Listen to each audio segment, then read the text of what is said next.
अच्छा, हमने फ्रैक्चर का चैप्टर स्टार्ट किया था बेसिकली, जिसमें हमने डेफिनेशन पढ़ी थी, क्लासिफिकेशन, डिफरेंट क्लासिफिकेशंस और 4 कॉन्सेप्ट्स पढ़े थे, ठीक है। अब हम स्टार्ट करते हैं हाउ टू डायग्नोस। सो बिस्मिल्लाहिर्रहमानिर्रहीम। अ फ्रैक्चर, तो जब आप एक्चुअली में डायग्नोसिस करते हैं फ्रैक्चर की बेसिकली, तो आपने कुछ चीज़ों का ख्याल रखना होता है। जब डायग्नोस करते हैं हमें पता है कि हमने हिस्ट्री लेनी होती है। हिस्ट्री हम इसलिए लेते हैं पेशेंट की कि हमें प्रॉपर्ली पता चले कि किस जगह पर इंजरी कॉज हुई है। तो हम कुछ क्वेश्चंस करते हैं। अगर पेशेंट कॉन्शियस है तो या तो हम पेशेंट से करते हैं, या अगर अनकॉन्शियस है तो उसके साथ जो अटेंडेंट है उनसे करते हैं।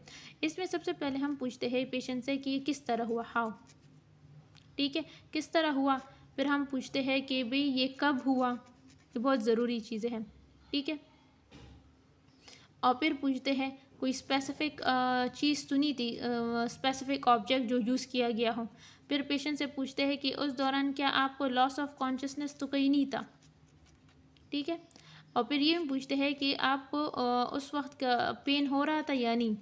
दूसरा, कोई अल्टर्ड आपकी सेंसेशन तो नहीं थी आपको, ठीक है, आप अपने हवासों में थे, ठीक ठाक थे, आपको बेसिकली सब कुछ क्लियर नज़र आ रहा था, आपके दांत सही से बंद हो रहे थे। हम ये सब कुछ पूछते हैं, ठीक है, हिस्ट्री में। अच्छा, दूसरा हम जब करते हैं ना हिस्ट्री में, ऑफकोर्स हम ये सारे क्वेश्चंस पूछते हैं पेशेंट से, लेकिन जो मेन चीज़ के लिए हम वो करते हैं, जो हिस्ट्री में जो सबसे ज़्यादा इम्पॉर्टेंट है, वो होता है चीफ कंप्लेंट, ठीक है। Chief complaint, chief complaint patient की इस तरह हो सकती है कि मैं सीढ़ियों से गिरा था, अब मेरे दांत सही से बंद नहीं हो रहे, या मैं सीढ़ियों से गिरा था, अब मैं सही से खा नहीं सकता, मैं सीढ़ियों से गिरा था, अब मेरे नीचे जबड़े में दर्द हो रहा है बहुत ज़्यादा, ठीक है। वो आपको ऐसे कह सकता है, ठीक है। फिर इसके बाद आपके पास एक चीज़ आती है जिसे हम कहते हैं हिस्ट्री ऑफ प्रेजेंटिंग इलनेस। ये जितनी चीज़ें हमने यहाँ पर डिस्कस की, या आप हिस्ट्री ऑफ प्रेजेंटिंग इलनेस में पूछते हैं पेशेंट से, ठीक है।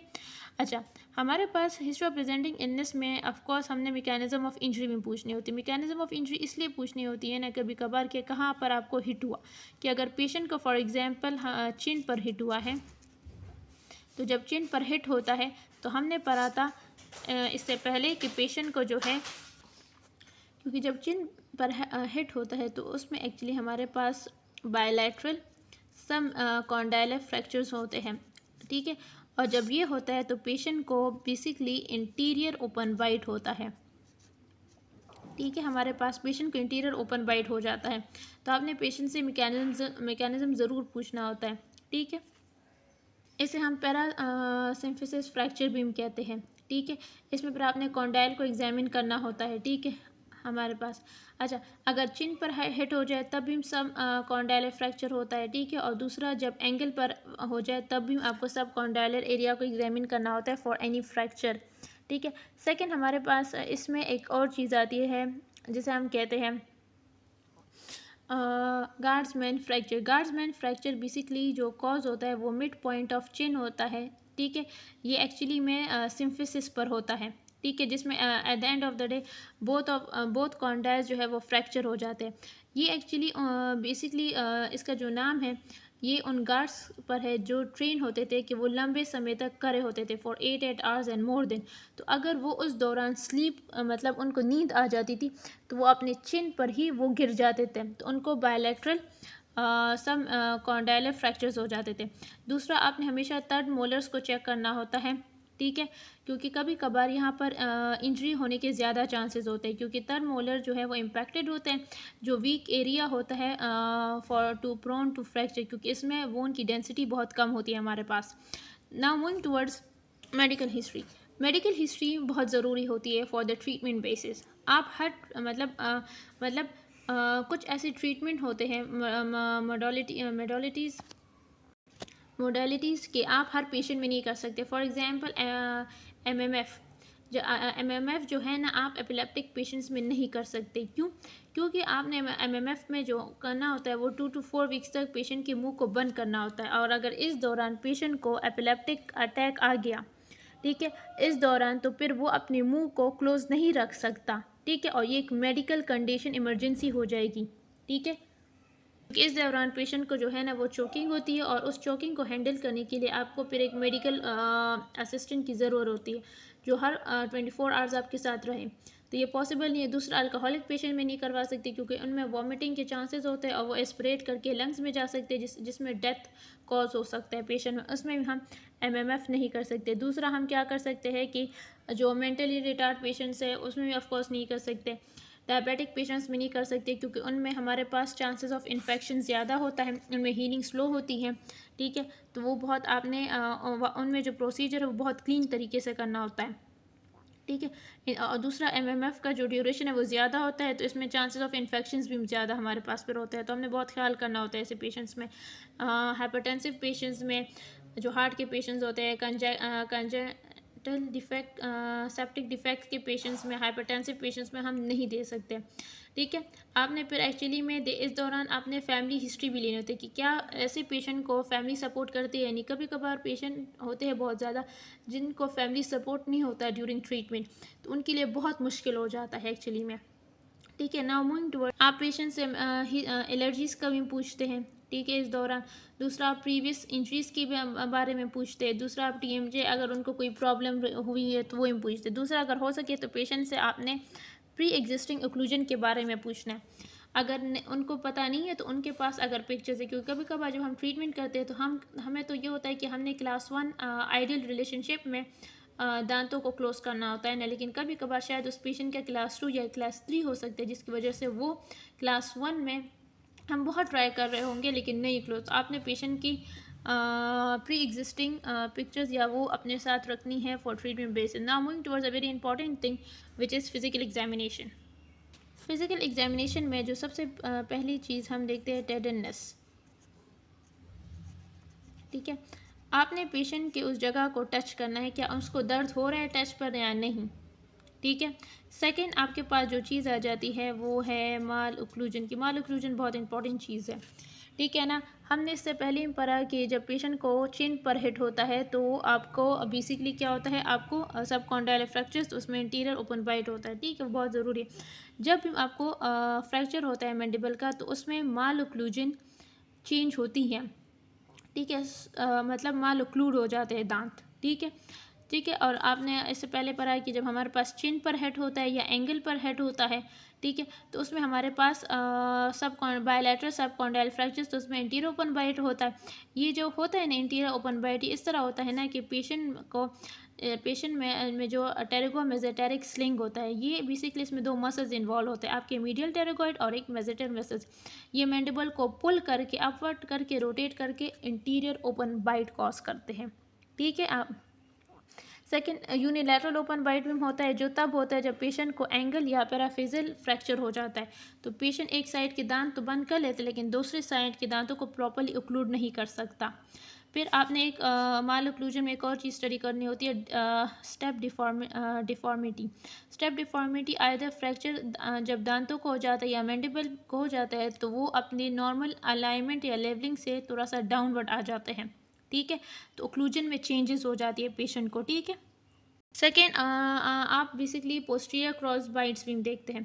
पोस्टीरियर क्रॉस बाइट्स इस तरह होते हैं कि जब पेशेंट को कभी कभार एम्फिसिस या कॉन्डाइलर फ्रैक्चर होता है तो वहाँ पर एक्चुअली जो पोस्टीरियर सेगमेंट होता है ना मैंडिबल का, वो रोटेट करके आउटसाइड चला जाता है बकली। तो जब लोअर टीथ ओक्लूड करते हैं अपर टीथ के साथ तो वो बकली ओक्लूड कर रहे होते हैं, इसे हम स्प्लेइंग ऑफ पोस्टीरियर सेगमेंट्स भी कहते हैं। इसमें एक और चीज़ हमारे पास आती है जिसे हम प्रोग्नेटिक बाइट TMJ इफ्यूजन बीम कहते हैं। इसमें क्या होता है ना, पेशेंट को जब भी TMJ में मतलब फॉर एग्जांपल TMJ या एंगल पर फ्रैक्चर हो जाता है तो पेशेंट का वहाँ पर शायद फ्रैक्चर तो ना हो लेकिन ब्लीडिंग होती है, और हमें पता है कि जब ब्लीडिंग होती है तो वो एक वक्त के बाद चेंज में कैप्सूल में एक्यूमुलेट होकर हेमेटोमा में चली जाती है और वो एंकाइलोसिस कॉज कर सकती है, जिसकी वजह से मैंडिबुलर बहुत कोशिश करता है कि वो अपने दांतों को प्रॉपर्ली ओक्लूजन में लाए, तो वो एक प्रोग्नेटिक बाइट देता है, ठीक है। पेशेंट इस तरह हमारे पास, अच्छा, हमारे पास इसमें एक और चीज़ आती है जिसे हम कहते हैं,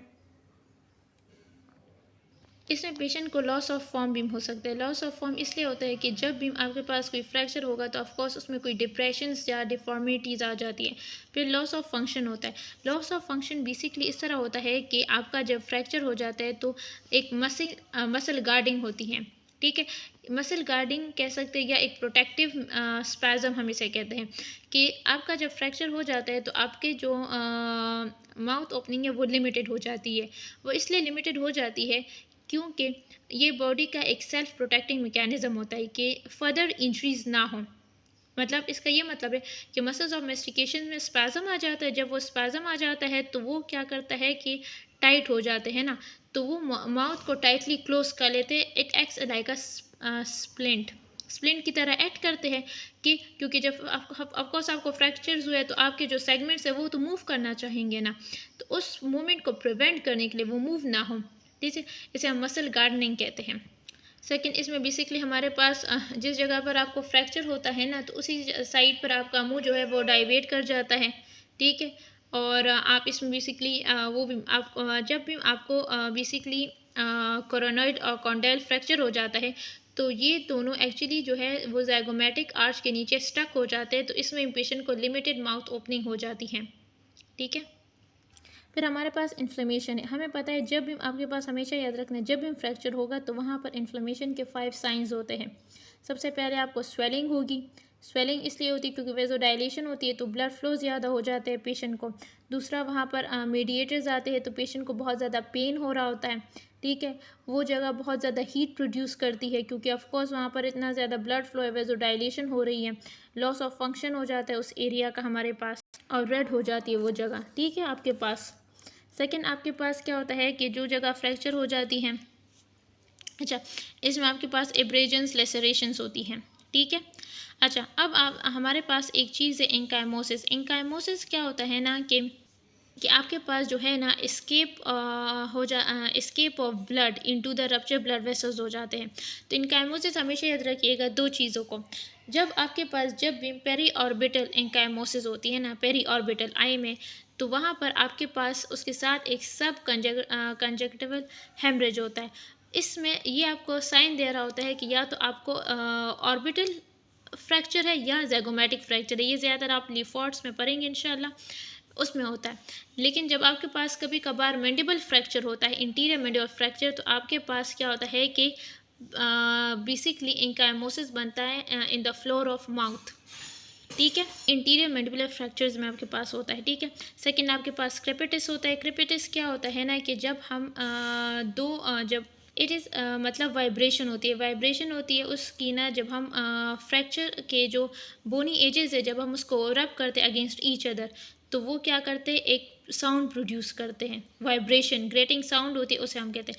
दूसरा, हम किस तरह इसको बेसिकली एवुलेट करते हैं, हम इस तरह करते हैं ना कि आप एक साइड रखते हैं, एक साइड इसमें आप दोनों हैंड्स को यूज़ करते हैं, तो एक साइड पर एक हाथ और दूसरी साइड पर दूसरे हाथ को रखते हैं और फिर उसको मूव करते हैं मैंडिबुलर। इससे आपको पता चलेगा कि साउंड है या नहीं है, ठीक है। दूसरा, इसमें अल्टर सेंसेशन हो जाती है। सेकंड, इसमें एक और चीज़ आपने करना होता है टीएमजे एग्जामिनेशन, जो हमने इससे पहले पढ़ा कि किस तरह टीएमजे में जब ब्लड एक्यूमुलेट हो जाता है तो वो हमारे पास क्या बन जाता है, हेमाटोमा। हेमाटोमा की वजह से इंकाइलोसिस हो जाती है, तो आपने इसको भी चेक करना होता है। सेकंड, अच्छा, जब भी आप बेसिकली टीएमजे एग्जामिनेशन करते हैं तो आप बाय मैनुअल पल्पिटेशन करते हैं फॉर मोबिलिटी, चेक करते हैं कि मोबिलिटी तो नहीं है, ठीक है। तो आप पोस्टीरियर रखकर इंटीरियर लाते हैं फ्रैक्चर लाइन में कि आप चेक कर सके उस बाय मैनुअल पल्पिटेशन से कि कहीं फ्रैक्चर तो नहीं हुआ हमारे पास, ठीक है।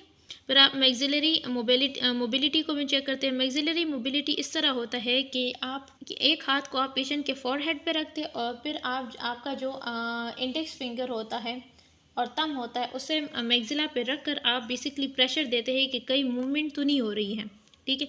दूसरा, आप स्टेप डिफॉर्मिटी फॉरहेड में चेक करते हैं, ठीक है। ऑर्बिटल रिम में चेक करते हैं, नेज़ल में चेक करते हैं, ज़ाइगोमा में चेक करते हैं। फिर आप चेक करते हैं कि आपके पास ज़ाइगोमैटिक कॉम्प्लेक्स फ्रैक्चर तो नहीं हो, तो उसको किस तरह चेक करते हैं कि आप अपने जो इंडेक्स फिंगर है वो बकल वेस्टिब्यूल ऑफ मैक्सिला रखते हैं और उसे बेसिकली सुपीरियर लैटरली मूव करते हैं टू द मोलर्स, चेक करते हैं कि कहीं मोबिलिटी तो नहीं है, ठीक है। इसमें सेकंड हम जो चेक करते हैं वो इंट्राकैंथल डिस्टेंस होता है। ये हम उसमें चेक करते हैं जब पेशेंट को नेज़ल ऑर्बिटल एथमॉइड इंजरीज होती हैं, ठीक है। इसमें क्या होता है कि आपका जो बेसिकली मीडियल कैंथस होता है राइट और लेफ्ट आई का, इस दौरान डिस्टेंस ज़्यादा हो जाता है जिसे हम ट्रोमेटिक टेलीकैंथस कहते हैं, ठीक है हमारे पास। तो इसमें हमारे पास जो आपके मीडियल कैंथस लेगामेंट होता है वो इंजर हो जाता है इस दौरान, ठीक है। फिर आप नोज़ की सिमेट्री चेक करते हैं। नोज़ की सिमेट्री में हम क्या करते हैं कि नेज़ल स्पेकुलम यूज़ करते हैं। ये एक चीज़ ये बेसिकली एक ऑब्जेक्ट है जो आप नोज़ में इंसर्ट करते हैं टू चेक एनी ब्लीडिंग और हेमेटोमा फॉर्मेशन नेज़ल सेप्टम में, ठीक है। लास्टली इसमें एक हमारे पास कॉलमैन साइन होता है। कॉलमैन साइन जो होता है वो सब लिंगुअल हेमेटोमा बना होता है कि आपका जो ब्लड जो होता है ना वो basically floor of the mouth में आ जाते हैं, जिसकी वजह से आपके पास एलिवेट कर जाता है म्यूकस मेम्ब्रेन को और एक ब्लूइश स्वेलिंग होती है बिलो द टंग, ठीक है। तो इसे हम कॉलमैन साइन कहते हैं, ठीक है। ये अक्सर जो लिंगुअल फ्रैक्चर हो जाता है या बकल फ्रैक्चर्स हो जाते हैं ना मैंडिबल में, उनकी जो प्लेट्स होती है बकल लिंगुअल प्लेट्स, तो उसमें ये हमें देखने को मिलता है, ठीक है।